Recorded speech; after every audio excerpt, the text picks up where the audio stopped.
Osteoarthritis, or OA, is a common disorder that affects the joints and is caused by a loss of cartilage. Cartilage is the smooth white tissue that covers the ends of the bones where they come together to form joints. When this cartilage surface is lost or destroyed, the underlying bone becomes exposed. As osteoarthritis progresses, more cartilage is lost and eventually the bone rubs against the bone within the joint. Osteoarthritis affects over 27 million individuals in the United States alone. It is generally progressive and often results in pain, deformity, and stiffness, as well as a reduced quality of life and activity levels. The cause of osteoarthritis is unclear, but it does involve a complex biochemical reaction. Some factors are known to contribute to its development. The global rise in obesity is connected to a significant rise in the frequency of arthritis, particularly in the knee joint.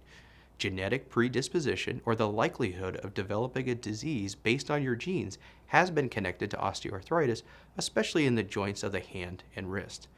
Trauma and injury can also contribute to the development of osteoarthritis. Joint instability and poor alignment of bones due to muscle and ligament weakness can also lead to cartilage loss and osteoarthritis. Increasing age has been associated with osteoarthritis. However, it does not occur in all people, and the disease should not be considered inevitable. If you have osteoarthritis, you will generally experience joint pain related to activity. As the condition progresses, you may feel pain while you're at rest or even asleep. Additional symptoms often include joint stiffness and deformity, which can limit your overall function and quality of life. In some individuals, osteoarthritis progresses slowly and can be managed for years without surgery. In other individuals, osteoarthritis can progress more rapidly and cause severe pain, sometimes prompting the need for surgery when other treatments have failed. At this time, there is no ability to reverse osteoarthritis, only treatment for the symptoms you're experiencing, which can provide significant pain relief and improvement in your function. If you have questions about your osteoarthritis, your symptoms, or your treatment plan, please contact your healthcare team. Be healthy. Before we dive into knee replacement details, it's beneficial to understand the structure of a healthy knee, how it can be damaged, and what exactly knee replacement surgery does to improve that particular situation. The knee joint is where two bones come together and form motion. The motion is the junction between the terminal end of your thigh bone or femur and the upper surface of your shin bone, known as the tibia. Then there's the kneecap that sits in front of the knee and actually protects the joint, and is the area where the muscle or the thigh muscle pulls the leg or lower leg bone up into extension. The areas where these three bones touch are covered with cartilage. This articular cartilage is smooth and slippery and covers the terminal ends that make up the knee joint itself. Normal cartilage acts as a near frictionless surface, allowing the joint to glide one bone over the other.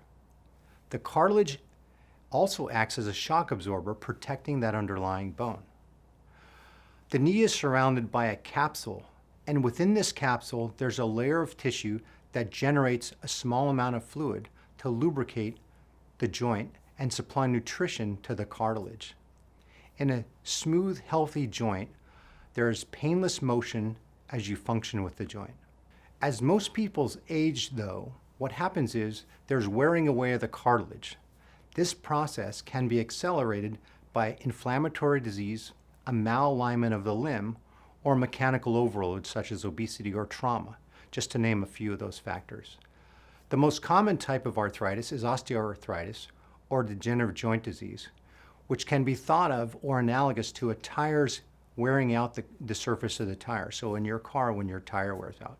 This arthritic process of the joint gradually becomes painful, can limit function, quality of life, and activities of daily living, leading to muscle weakness and reduced function. When more conservative treatments fail to relieve the symptoms, knee replacement surgery becomes an option to improve pain, mobility, and function. During knee replacement surgery, while you're asleep, usually under spinal anesthetic, the damaged bone and cartilage are resected and replaced with implants, also called prostheses or total knee arthroplasty. During the procedure, metal and plastic components are used to resurface the ends of the bone, that form the new joint, along with the plastic button to resurface the backside of the kneecap. These artificial implants help to improve the alignment, motion, and function of the knee. Upon completion of your operation, you will be moved to the recovery room. There you will be seen by members of our care team who will make sure that you're stable and comfortable.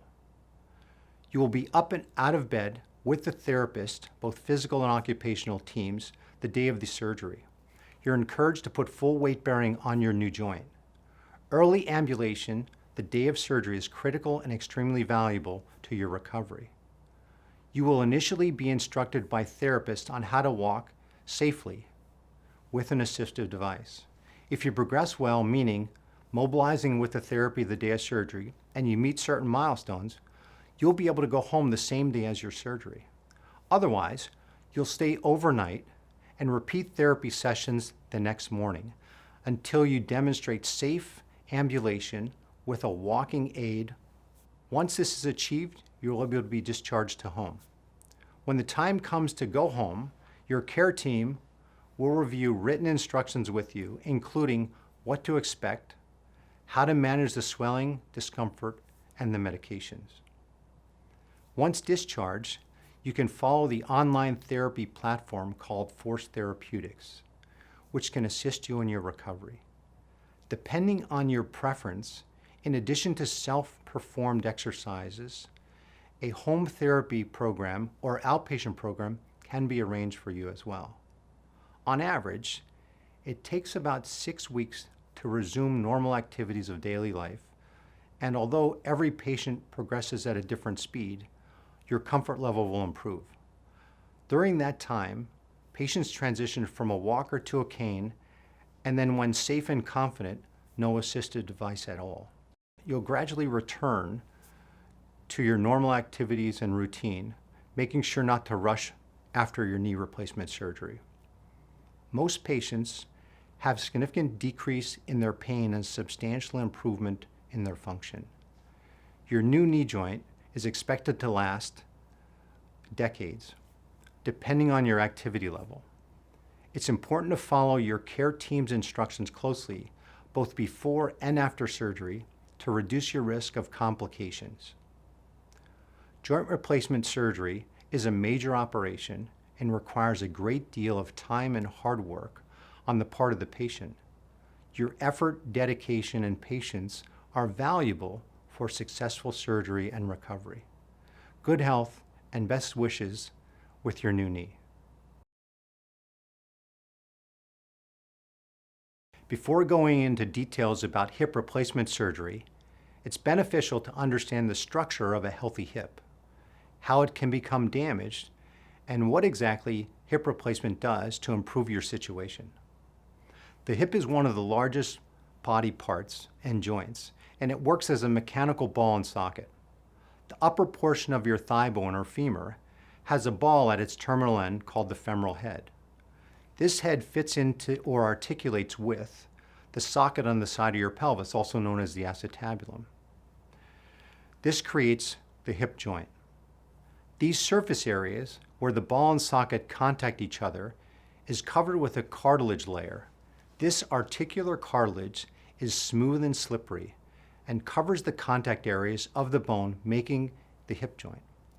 Normal surface cartilage acts as a near frictionless surface, allowing the joint to glide over one another. The cartilage also acts as a shock absorber, protecting the underlying bone. The hip joint is surrounded by a capsule within which a layer of tissue generates a small amount of fluid, which functions to lubricate the joint and supply nutrients to that articular cartilage. In a healthy hip, smooth, painless motion occurs. As most individuals age, there is some degree of wearing away of the cartilage. This process can be accelerated by inflammatory diseases, congenital abnormalities, mechanical overload, or fractures, to name a few. The most common type of arthritis is osteoarthritis, which can be thought of or analogous to your tires wearing out on your car. The arthritic joint can gradually become painful and stiff, limiting function, quality of life, and activities of daily living, leading to muscle weakness and reduced function. When more conservative treatments fail to adequately relieve the symptoms, hip replacement surgery may be appropriate for you and can help improve pain, mobility, and function. During hip replacement surgery, while you're asleep, usually under spinal anesthesia, the worn femoral head is removed and the hip socket is cleared of the damaged cartilage and replaced by an implant known as a prosthesis or hip arthroplasty. Many different designs and materials are currently used in implants. All of them have two basic component parts, the socket parts and the femoral parts. The socket or acetabular parts consist of a metal cup in which a durable plastic or ceramic or metal liner insert is engaged. The second components are that of the femoral side, which include a femoral stem and a femoral head. The femoral stem is secured inside the bone of the upper thigh. Then a metal or ceramic ball engages the post atop the femoral stem. Your surgeon will choose the type of prosthesis that best meets your needs. These artificial implants help to improve the motion and function of the hip. Upon completion of your operation, you will be moved to the recovery room. There you will see members of our care team who will make sure you're stable and comfortable. You will be up and out of bed with physical and occupational therapy teams the day of the operation. You're encouraged to put full weight on your new joint, and ambulation the day of the operation is critical and extremely beneficial to your recovery. You will initially be instructed by the therapist on how to walk safely with an assistive device. If you progress well, meaning mobilizing with therapy the day of surgery, and you meet certain milestones, you'll be able to go home the same day as the operation. Otherwise, you'll stay overnight with us and will repeat therapy sessions the next morning until you demonstrate safe ambulation. Once you achieve this, you'll be able to go home discharged that day after surgery. When the time comes to go home, your care team will review written instructions with you, including what to expect, positional do's and don'ts with your hip and leg, how to manage swelling, discomfort, and medications. Once discharged, you can follow our online therapy platform called Force Therapeutics, which can assist you in recovery. Depending on your preference, in addition to self-performed exercises, a home physical therapy or occupational therapy program can be arranged as well. On average, it takes about 6 weeks to resume normal activities of daily living, although every patient progresses at their own pace and speed. During that time, patients transition from a walker to a cane, and then when safe, no assistive device at all. You should gradually return to your normal routine over the next few months, making sure not to rush your recovery after hip replacement surgery. Most patients have significant reduction in their pain and substantial improvement in their function and mobility. Your new hip joint is expected to last decades, depending on your level of activity. It's important to follow your care team's instructions closely, both before and after surgery, to reduce your risk of complications from the operation. Joint replacement surgery of your hip is still a major operation, which requires a great deal of time and hard work on the part of the patient. Your effort, dedication, and patience are valuable for success of the surgery and your recovery. So good health and best wishes with your new hip replacement. Thank you for taking the time to prepare for your upcoming surgery by participating in our preoperative total joint class educational program. Here at Geisinger, we value your success, and it is important to us that you understand the following information, which will help you and your family prepare for your upcoming total knee or total hip replacement surgery. Everyone is understandably nervous and somewhat vulnerable when planning for an upcoming surgical procedure. By participating in our preoperative total joint program, you will be more informed, increasing your awareness and decreasing your anxiety. If you or your family have any questions related to the information provided, please do not hesitate to reach out to the surgical team. You may discuss your questions and/or concerns with nursing, advanced practitioners, or your surgeon. Geisinger is a large healthcare organization, and no matter the location in which you are scheduled to have your surgery, you can expect the same great care. Our teams work together to ensure you are medically optimized and scheduled appropriately to achieve surgical success. When you come in for surgery, you are a predetermined fall risk because your musculoskeletal system is compromised. After surgery, you are at a greater risk for falling because you underwent reconstructive total joint replacement surgery. Preoperatively, you will be provided a yellow arm bracelet that reads fall risk. If you are receiving a total knee replacement, you will be offered a nerve block. This is very much like when you go to the dentist and receive Novocaine. You can't feel your face for some time until the medication wears off. Nerve blocks are similar, and you will have decreased sensation in the operative leg. The nerve block is administered by anesthesia, which may last anywhere from 24 to 48 hours after surgery. Please notify the staff if you are not able to feel sensation if you are greater than 48 hours. This is helpful with pain management, but also increases your risk for falls. Your knee may buckle, and you will not have total control of your leg until the nerve block wears off. Therefore, please be aware of the call bell and how to use it. You must always call for help. In other words, call, don't fall.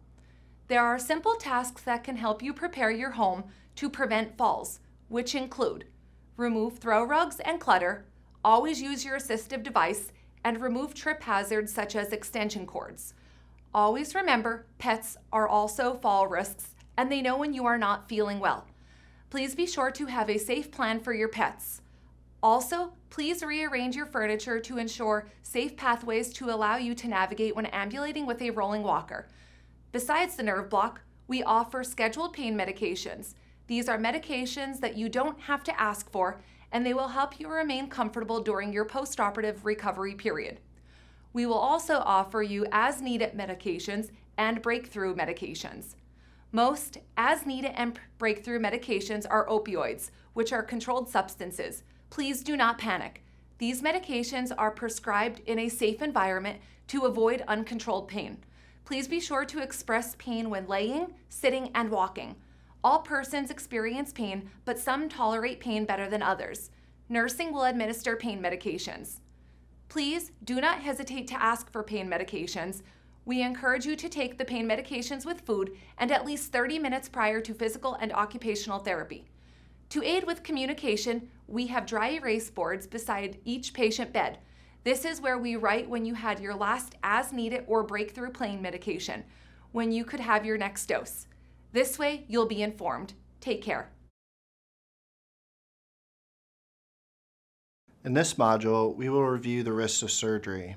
This discussion is important for two reasons. First, understanding the risks of surgery allows you to make an informed decision about whether you want to live with your pain and limitations or whether you want to take on the risks of surgery to try to make them better. Second, many times this discussion helps patients to understand why it is important to prepare for surgery thoroughly, as well as follow various instructions before, during, and after surgery. In other words, if you understand the problems we are trying to prevent, you are more likely to follow the instructions that will help you get a good result.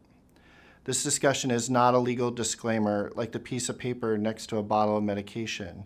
It doesn't list every single thing that has ever gone wrong with these surgeries. Rather, we've chosen 3 of the serious risks and 9 of the more common risks. The goal of this discussion isn't to scare you or make you anxious. Instead, we are hoping that it empowers you to help yourself get the best result possible. There are many rare but serious problems that have been reported after hip and knee surgery. 3 examples of these are dying, losing your leg, or serious artery or nerve injury. By choosing Geisinger and choosing a high-volume surgeon, you've done what you can do to reduce the chance of these serious risks, because they have all been shown to correlate with the volume of surgery being done by the hospital and the volume of surgery being done by the surgeon. Furthermore, Geisinger Health System has been recognized nationally for its excellence in hip and knee replacement surgery. We are one of 13 hospital systems across the entire United States that was chosen by Walmart, Lowe's, and 4 other major companies to be a center of excellence for hip and knee replacement surgery. So patients come from all over the country to have their surgery performed at Geisinger. We will now review 9 of the more common risks. These include infection, fracture, dislocation, limb-length discrepancy, loss of motion, instability, persistent pain, loosening of the parts, and blood clots. We will address these risks one at a time. No surgical procedure is without risks.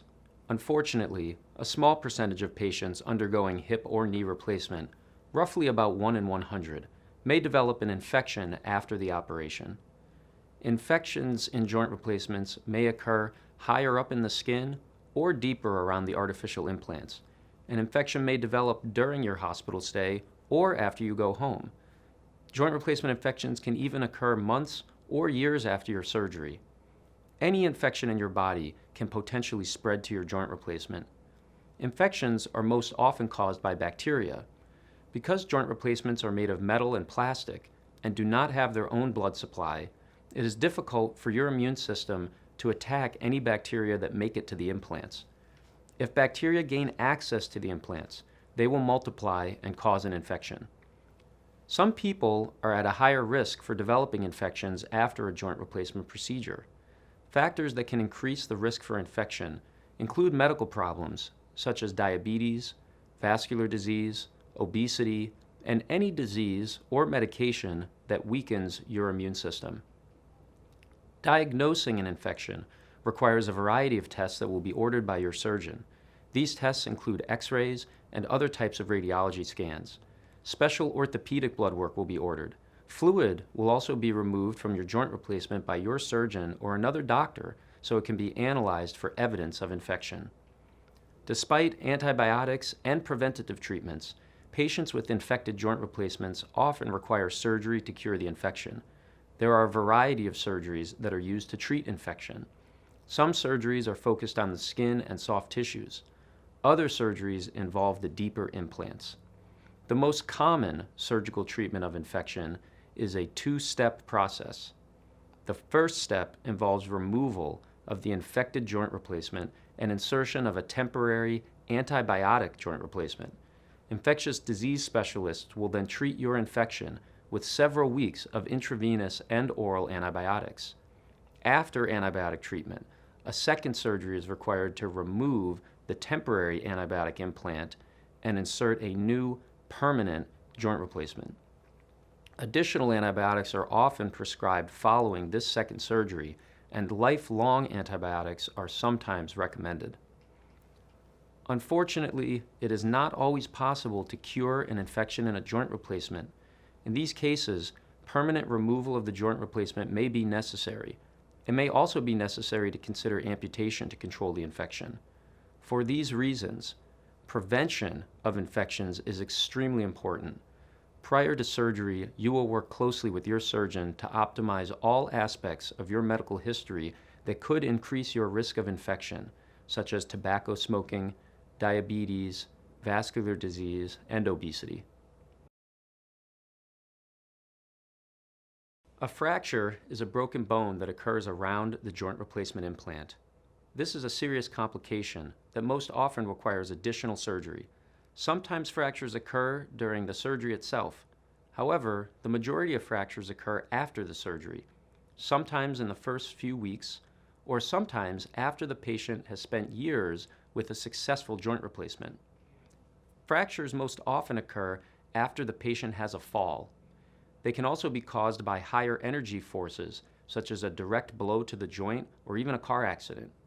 Some patients are at higher risk of fractures, such as people with osteoporosis, muscle weakness, poor vision, or poor balance. Patients who sustain fractures also tend to be older in age. When patients suffer a fracture, they often present to the emergency room because of pain and inability to stand on the leg. In the emergency room, your surgeon and the other doctors will diagnose your fracture with X-rays or other types of radiology scans. The fracture will then be temporarily stabilized in the emergency room. You will then be admitted to the hospital in anticipation of surgery to repair the fracture. Fixing the fracture will take place after the medical doctors at the hospital determine that you are stable enough to undergo surgery. Sometimes, orthopedic trauma specialists can fix your fracture without having to change your previous implant. Other times, the underlying joint replacement will need to be removed and switched to a new style of implant.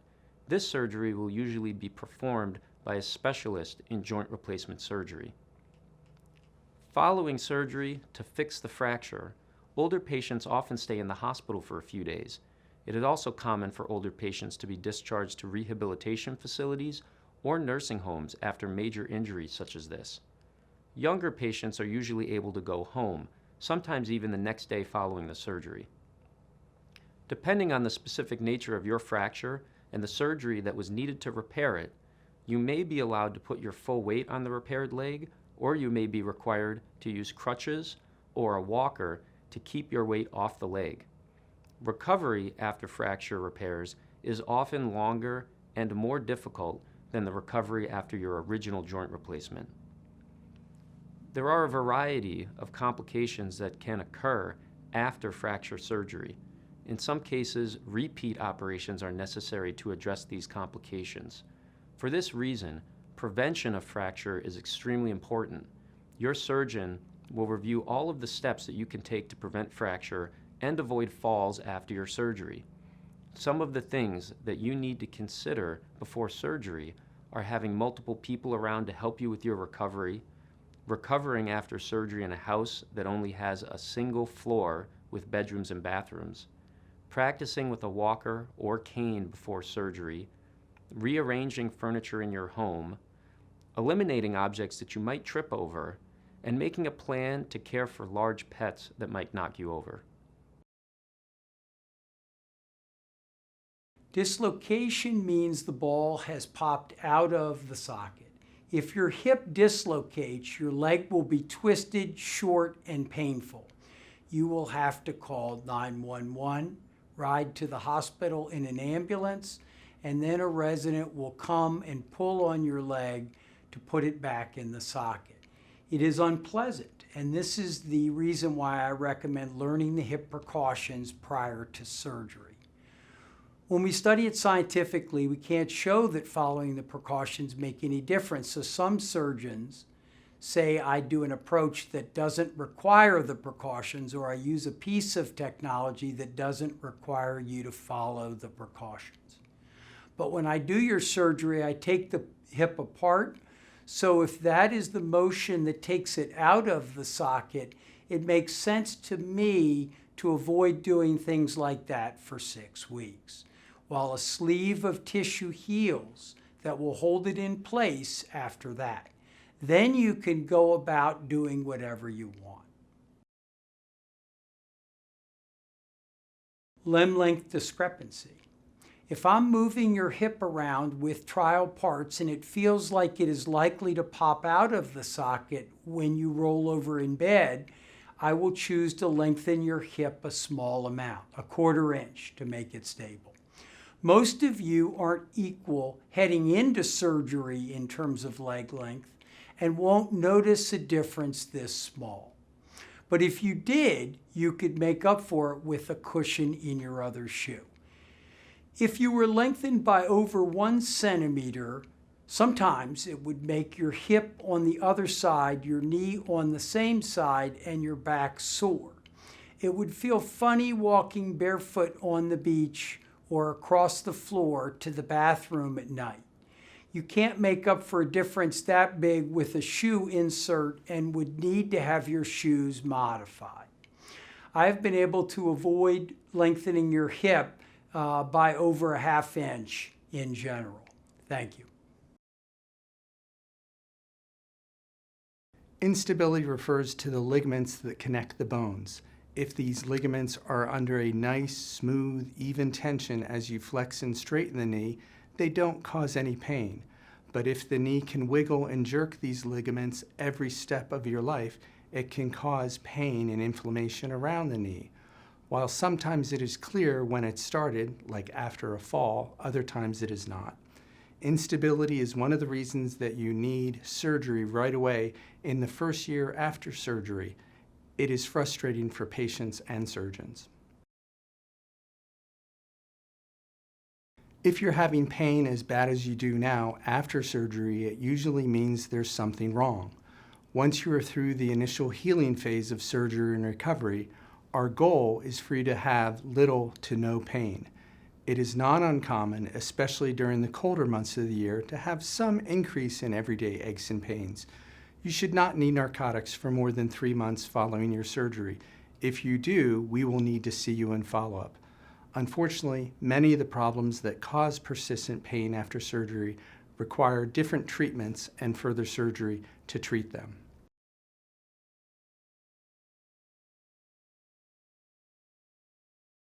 One of the risks of total knee and total hip arthroplasty is getting a blood clot in the legs and/or lungs. The overall risk of getting a clot of some type is around 0.6% for a total hip and 1.4% for a total knee. A blood clot that goes to the lungs can be fatal. This is much less common. There can also be some other long-term consequences such as pulmonary hypertension and heart failure. We do put people on blood thinners that decrease the chances of blood clots compared to not being on any medicine, but we can't get that risk to zero. For most people, we use baby aspirin twice a day. For people with certain medical conditions or histories that make them higher risk, we may put them on more aggressive blood thinners. However, it should be noted that the more aggressive medicines are correlated with more wound drainage and bleeding, and therefore are not appropriate for everyone. Signs of a blood clot can be significant swelling of the limb, shortness of breath, chest pain, feeling lightheaded, etc. If you start experiencing these symptoms, you may need to go to the emergency room to be evaluated. If you do have a clot, you may have to be readmitted to the hospital, and you will have to be placed on strong anticoagulation unless there is a medical contraindication. In the past, mechanical or aseptic loosening was a significant contributor to the failure of total joint arthroplasties. This was due to the interface/bond between the implant and the bone failing. Most of the loosening was a result of the wear of the plastic bearing surface. The tiny plastic wear particles would trigger an immune response by the body that would lead to the bone at the implant or cement bone interface undergoing resorption. This would lead to loosening of the implant and would eventually cause pain. In the early 2000s, cross-linking of the plastic was found to greatly reduce the wear rate. At this time, it appears that implant loosening due to this mechanism has greatly decreased since the advent of cross-linking. But it can still happen. If it does, revision surgery will likely be necessary. Stiffness can occur after total joint arthroplasty. It is much more common in total knees than in total hips. The best predictor of your postoperative range of motion is your preoperative range of motion. One of the keys to a successful total knee arthroplasty is getting the knee bending and extending. This process can be painful, and many, if not most, people require narcotic/opioid pain meds to achieve this. We have all had that patient come back to our office a week or two out from surgery that are happy to tell us that they are off of pain meds, but when we ask them to flex their knee, they can't. This is counterproductive. We do give the pain meds for the purpose of facilitating the rehabilitation of the knee or the hip.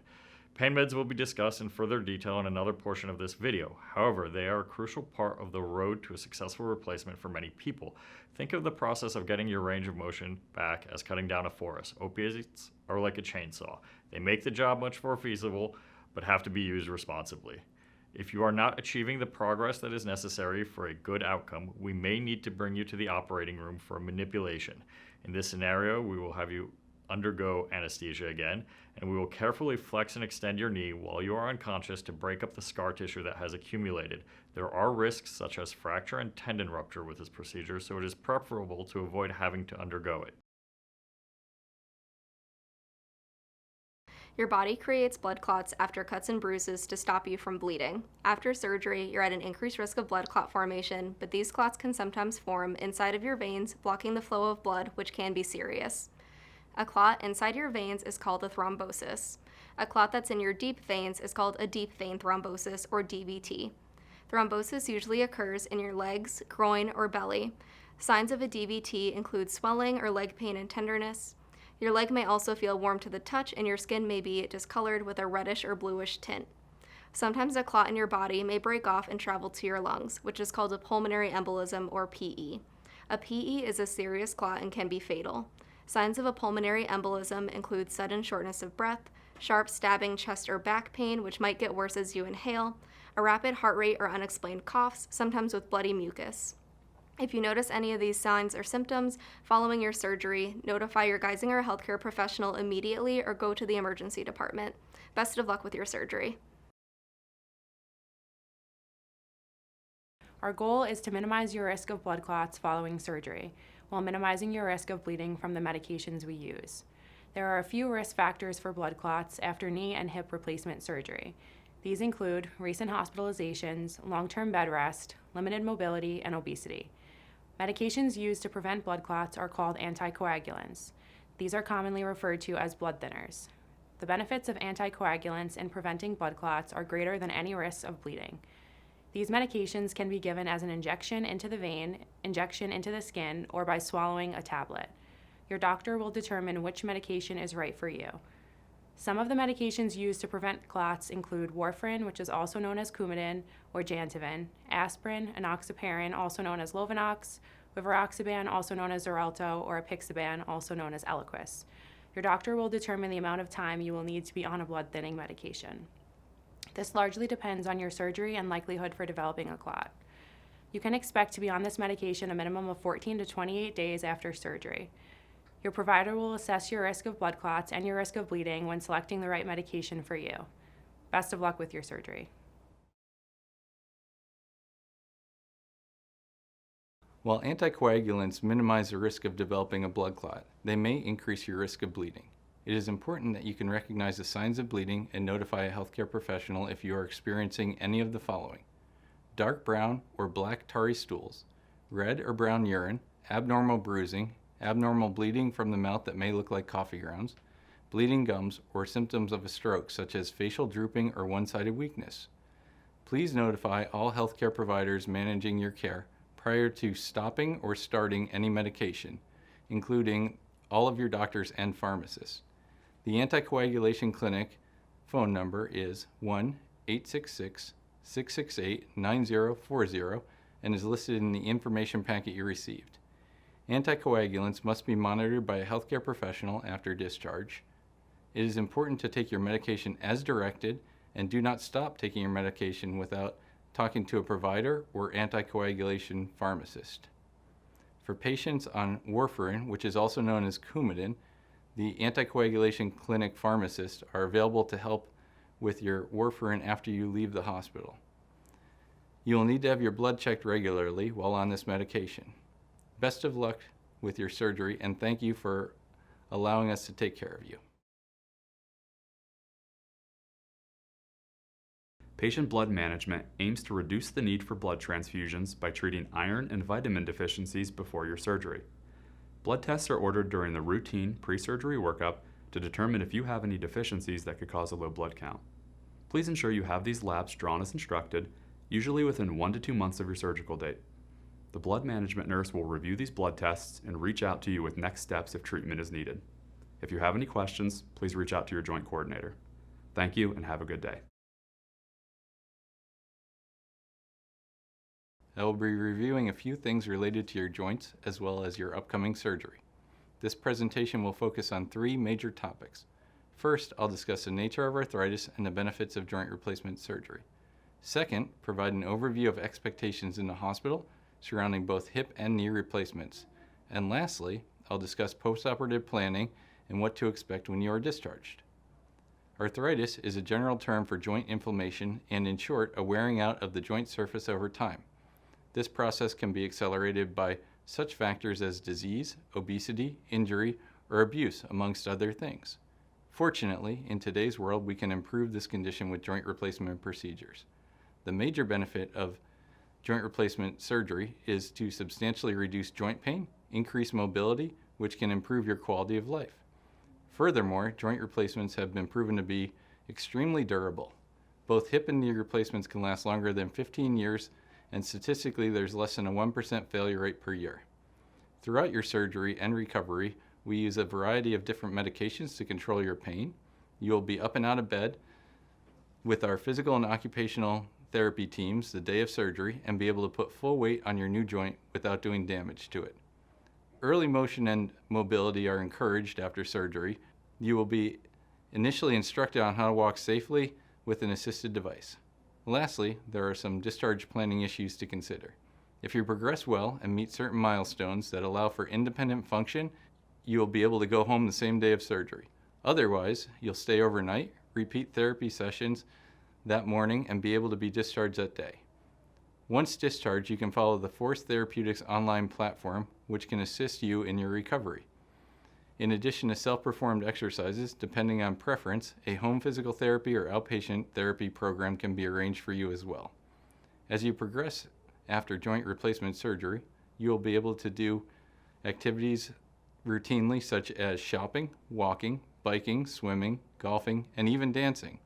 Restricted activities are few, but include impact activities such as running and jumping, which can prematurely damage or loosen the metal and plastic components of your new joint. You can discuss any specifics with your surgeon. With Geisinger, you'll have a renowned operative team, state-of-the-art facility, and we hope an overall excellent experience. Our system performs more than 2,000 joint replacements per year. We have the experience, knowledge, and expertise to guide you through.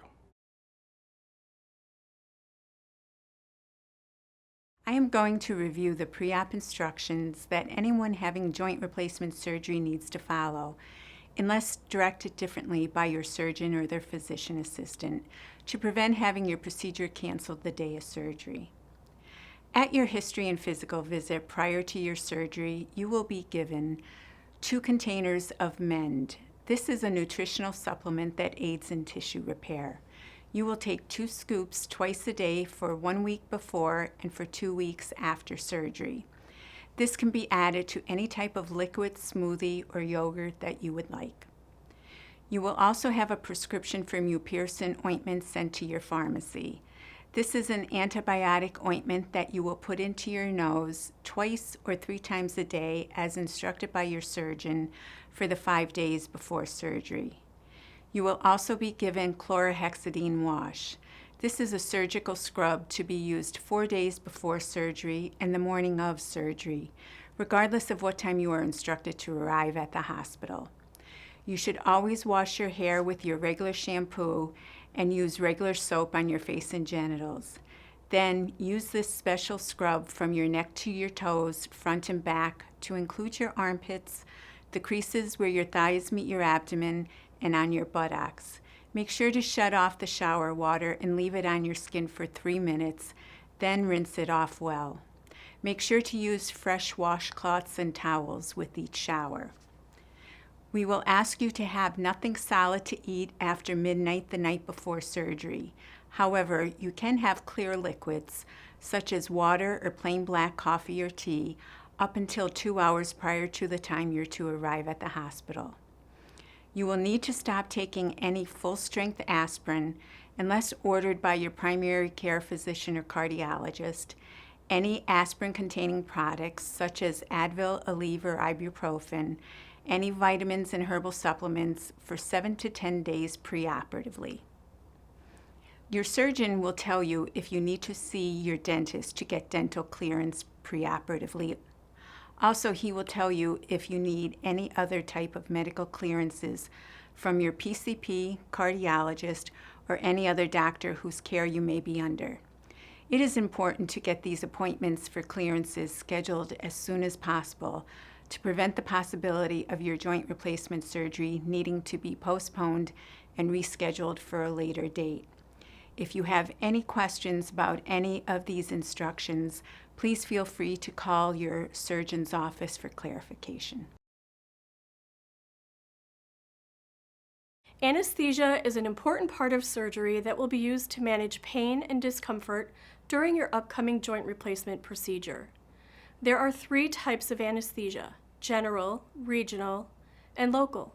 For joint replacement surgery, local anesthesia is not used, so it will not be discussed. You will, however, be offered general or regional anesthesia. While general anesthesia is a safe option, many surgeons and anesthesia doctors prefer to use regional anesthesia.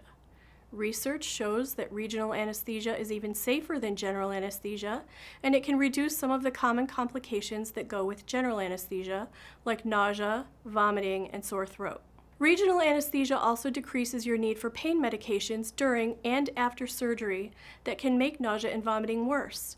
In other words, regional anesthesia can improve your recovery experience with less pain and fewer side effects. Your anesthesia doctor will discuss with you the type of anesthesia and pain management that's right for you on the day of your surgery.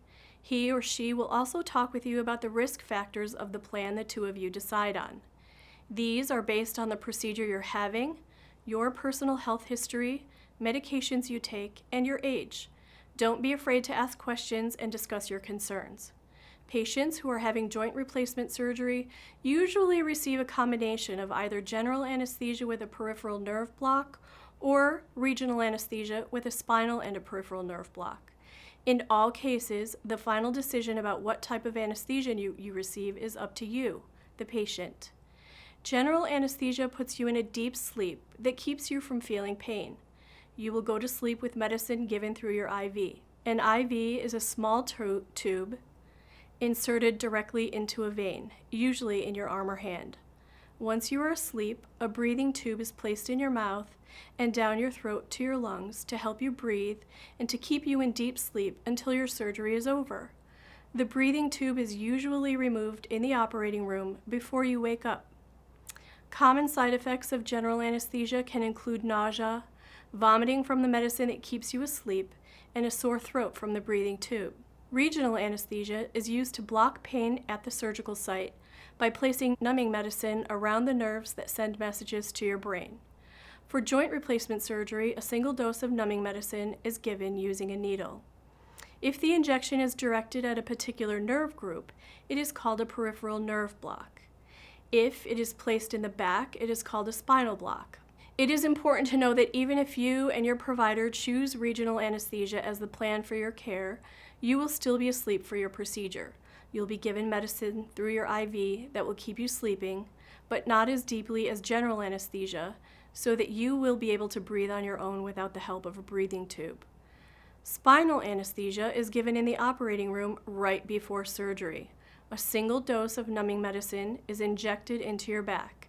Very quickly, you will not be able to feel anything from your waist to your toes. The numbness will begin to wear off after your surgery is over and you are in the recovery room. A peripheral nerve block may be done before or after knee replacement surgery. If the block is done before surgery, you may be given medicine in your IV to help you relax. You can expect your knee to be numb over your incision for about 12 to 18 hours after surgery. This should allow you to move around and participate in early physical therapy with very little discomfort. After the nerve block wears off, your surgeon may prescribe pain medicine to be given through your IV or for you to take by mouth, or both. While you're in surgery, your care team will closely monitor your heart rate and its rhythm, your blood pressure, breathing, and oxygen level to ensure your safety throughout the entire procedure. They will continue to care for you after surgery in the recovery room until you're comfortable, your vital signs are stable, and you're ready to move to your room to begin the next phase of your recovery. If you have any questions or concerns about anesthesia for your joint replacement surgery, please let us know. Thank you for allowing us to be part of your care team, and good luck. Pain after surgery is totally normal and expected, but it is important that you manage your pain levels to keep active in your recovery process. Your doctor may prescribe strong pain medications known as opioids or narcotics to help you manage your pain. Not all pain medications are opioids, so make sure to ask your care team if you are uncertain about the type of medications you have been prescribed in the past. Some examples of opioids are oxycodone, Percocet, Dilaudid, and Tramadol, to name a few. Make sure your surgical team knows if you were on an opioid before and the doses that you were on if you have taken the opioid on a regular basis for more than 90 days. Also, make sure that you are clear with your surgical team about who is prescribing opioids for the first 90 days after surgery, or if you have a controlled substance agreement prior to surgery. Opioids can be very helpful in treating pain, but only if they are taken as prescribed by your care team. Some people like using the analogy of a chainsaw. Very helpful to use to cut wood, but only if used as manufactured, with all the safety precautions in place, and can be very dangerous when not used as instructed. Before taking your prescribed opioids, it may be helpful to understand how they work and how to manage their usage. Your brain naturally creates endorphins. Endorphins are chemicals that release feelings of happiness that help reduce pain signals. When you're experiencing high levels of pain, your brain may not produce enough endorphins to relieve the pain. This is where opioids can help. Opioids work by creating artificial endorphins in your brain to help fight pain. These artificial endorphins block pain signals, lower stress levels, and release feel-good messages from your brain. Using opioids as prescribed will help you move around and speed your recovery from surgery, but can be harmful if not used as recommended. This is why Geisinger Proven Recovery has both the care team and the patient sign a compact committing to follow guidelines that help for a successful recovery. Some guidelines for opioids include: do not take more than you're prescribed. Taking more means you will need higher doses to feel the same effects. This is why we recommend you do not take any opioids prior to surgery. Or if you have to limit their use, prior opioid use results in slower recovery, more pain after surgery, and other complications related to opioid use like nausea, constipation, and confusion. Additionally, if you take more than prescribed, you are at risk for respiratory depression, which means you could stop breathing, leading to death. So please only take as prescribed and reach out to your doctor with any questions or concerns. For this same reason, many doctors recommend only taking one opioid at a time. Do not mix opioids.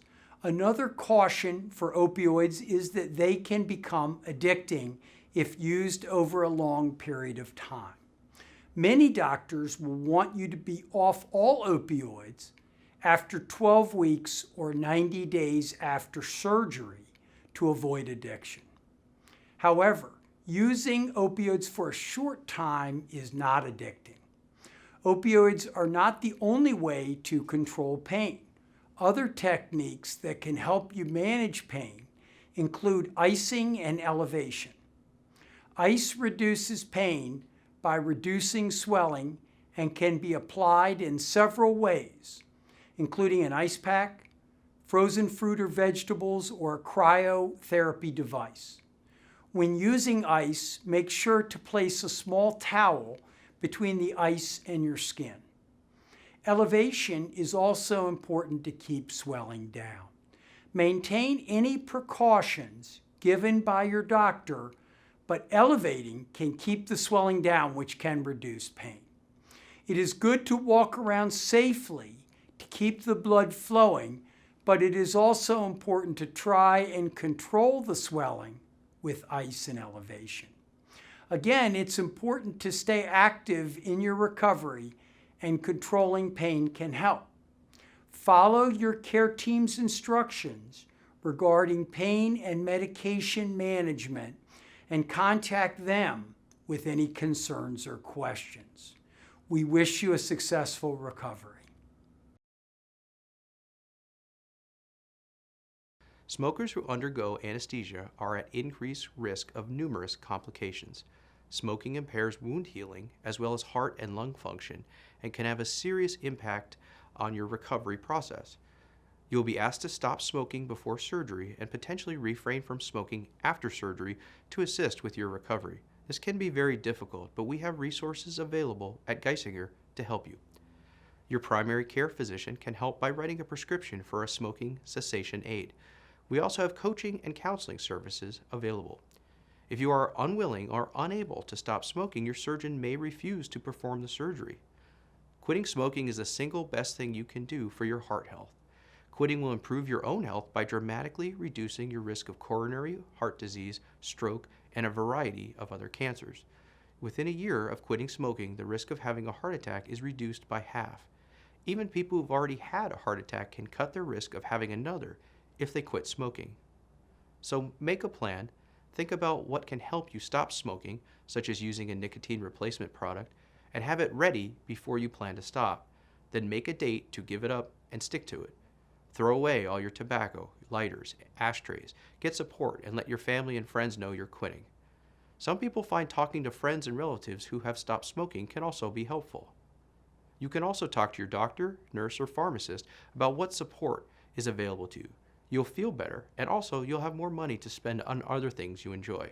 It's never too late to give up smoking. Be healthy.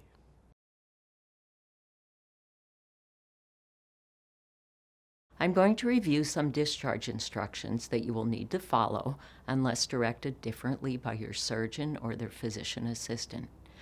After surgery, some patients will require a period of rehabilitation and prescribed exercise to restore motion and function. A recent study comparing the outcomes of patients discharged to rehab settings instead of to their homes showed that discharge to a facility did not improve outcomes or reduce the rate of complications. Your home is the most comfortable place for you to recover and ensures the best results. Recovering at home reduces your risk of infection, reintroduces you to your normal lifestyle more quickly, and allows you to become self-sufficient sooner. It also gives you control over what time of day you do your exercises and connects you to the support of friends and family members. When you are discharged from the hospital after your joint replacement surgery, you will go home with a waterproof dressing on your incision. This dressing will remain on until your post-op visits with your surgeon. You do not have to do anything to this dressing. The dressing is waterproof, and you may shower with this on and pat it dry after your shower. You could not submerge in a tub or a pool with this dressing. It's not unusual to see some spots of drainage in the dressing. The drainage wicks into the dressing and does not lay on your incision. If the dressing becomes saturated or leaks, call the office and you will be seen sooner than your scheduled visit for a dressing change. After surgery, it's normal to see some redness and feel warmth around your surgical incision site. Additionally, it's not uncommon to experience a low-grade fever for a few days following surgery. Although the development of infection is rare, it's important that you or a care partner notify our office of any drainage, extreme pain, foul odor, abnormal swelling, or a fever higher than 100.5. If possible, include a picture of your surgical incision site on your Geisinger portal. Here are some practices to reduce your risk of developing an infection. Practice good personal hygiene by washing your hands frequently. Good hygiene begins during your time in the hospital. Make sure that you, your visitors, and the hospital staff are upholding high standards of cleanliness. Continue to practice good hygiene at home by washing linens and hands frequently. Avoid wearing artificial nails, as these can harbor bacteria. No tub baths, swimming pools, or hot tubs until your incision is fully healed. This is usually about 6 weeks after surgery. Do not allow any pets to sleep in your bed or lick near your surgical incision. There's a chance that your first post-op visit with your surgeon could be a telemedicine visit if the surgeon has closed your incision with glue rather than staples or sutures. During the visit, the surgeon or physician's assistant will ask you to remove the dressing and send a picture through your Geisinger portal. The incision will not require a new dressing. It will remain open to air. We wish you a successful recovery. The most common equipment that most patients tend to need during their recovery is a rolling walker. If you do not have one, one will be provided for you through your insurance company. Your insurance will let you know if you have any deductibles or co-payments. Your physical therapist will recommend the safest piece of equipment for your use. For example, a raised toilet seat is necessary for a hip replacement and can also be used in the assistance following a knee replacement. Although most insurance do not cover raised commode seats, 3-in-1 bedside commode are commonly covered. Other equipment needs are determined on an individual basis. Every insurance company has different co-payments based on individual plans and coverage. You can also call your insurance company directly for co-payment insurance information prior to your procedure. Your therapist and surgical team will collaborate to make discharge recommendations for you and communicate the recommendations for your care. The care manager will meet with you to discuss recommendation and finalize your transition of care plan. Your care management team will be available for you before and after your joint replacement to address any concerns or answer any questions you may have about your transition plan to home from the hospital.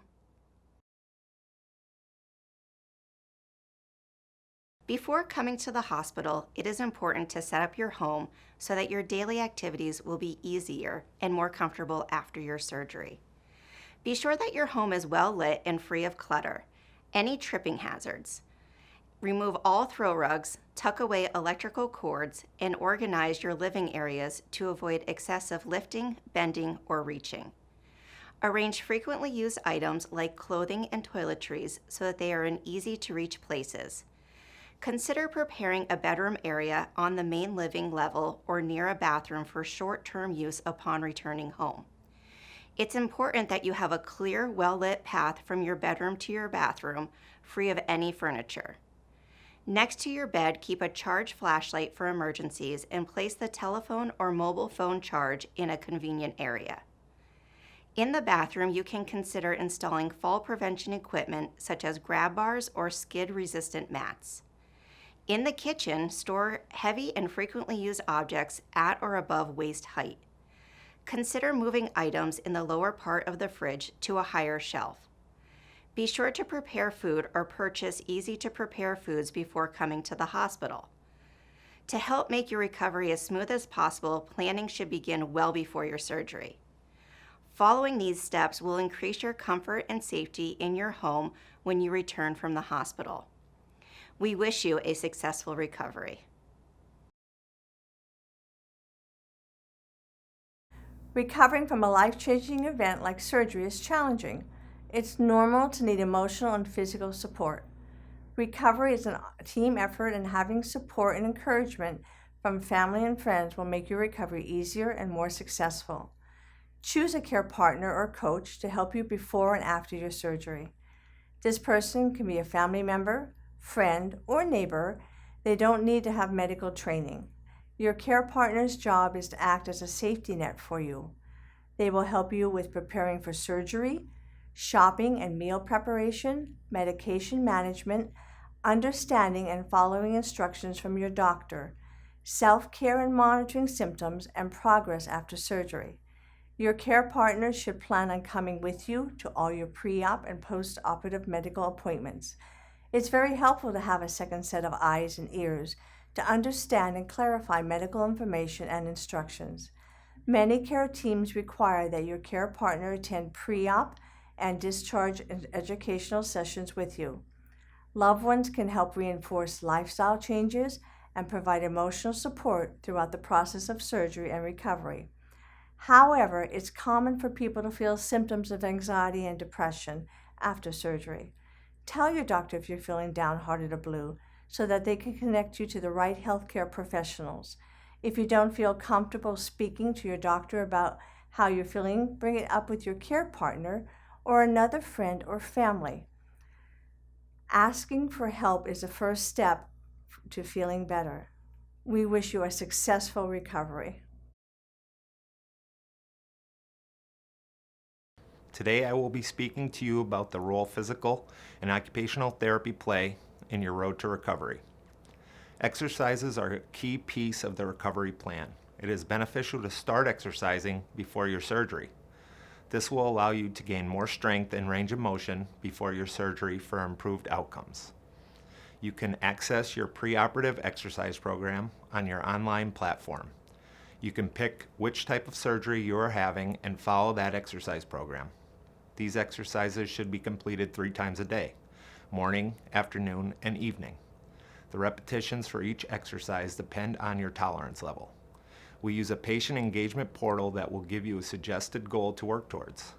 Log into your account for specific details or ask your doctor for details.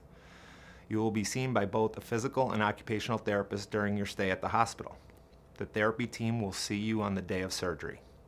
The physical therapist will assess your ability to get out of bed, stand, walk, stair training as needed, and will review your exercise program. It is important to continue your exercise program when you are discharged for best outcomes. The occupational therapist will assess your ability to perform ADLs, bathing, dressing, toileting, and getting in and out of a car. The team will continue to address your needs while in the hospital for a safe discharge home. In this video, I will be speaking about what items to bring into the hospital with you for your surgery. Plan to wear loose-fitting clothing. Bring either sneakers or slippers with a back and rubber sole for support while you are walking in the halls with your therapy and nursing teams. Please note your leg may be a little swollen, so choose footwear that will accommodate some swelling. It is important to note that you do not need to bring your walker or cane in from home. There are assistive devices at the hospital for you to use, and each are cleaned as per CDC guidelines. If you do need to bring any specific assistive devices with you, please ensure that it is labeled with your name and phone number. Your caregiver is an important part of your recovery process and are more than welcome to observe your therapy sessions. Following surgery, you may be on some new medications and your operated leg will feel a little bit weaker than before surgery. For those reasons, it is imperative to use your call bell and ring for assistance prior to getting out of bed or standing from the chair. The staff will be more than happy to assist with your needs. Thank you and good luck with your surgery.